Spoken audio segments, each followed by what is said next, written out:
স্বাগতম সকলকে lima Sonia blog চ্যানেলের পক্ষ থেকে। আশা করি সকলে খুব ভালো আছো। তো আমিও খুব ভালো আছি। তো আজও সকাল সকাল আমি বেরিয়ে পড়লাম, আর চারিদিকে কেমন কুয়াশা দেখো। তো যাই হোক, নিজেরা খুব সচেতনভাবে সাবধানেই বেরিয়ে পড়লাম।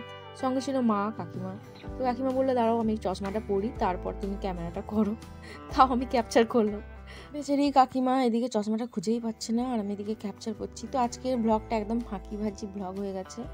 তো খুবই শর্ট টাইমের হয়ে গেছে, কিছু করার নেই। ফোনের প্রবলেম প্লাস কাজের মধ্যেও খুব কাজের খুব চাপ আছে, কাজের মধ্যে থাকতে হবে।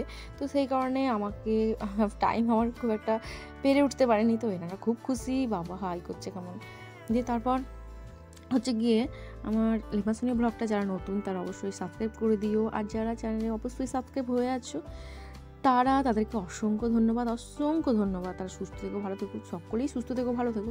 তারপর আমি একটু কাজ মিটিয়ে কল্যাণী সিনেমা হলের সামনে দিয়ে এলাম। তো ওখানটা দিয়ে আসতে হয়, আসার সুবিধা হয়।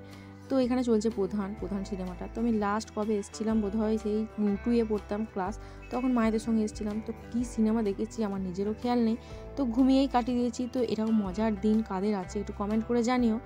আর অবশ্যই তোমরা খুব ভালো থেকো, সুস্থ থেকো। তো স্টেশনে চলে এসেছি, এখান থেকে আমাকে আবার যেতে হবে। পুরো দিনটা আমার ছিতির বিতির একদম কাজ থাকে, যখন কাজ থাকে মাথা খারাপ হয়ে যায়। তো খুবই আমার চাপ আজকে। তো আমার এটাই হচ্ছে ব্যাপার।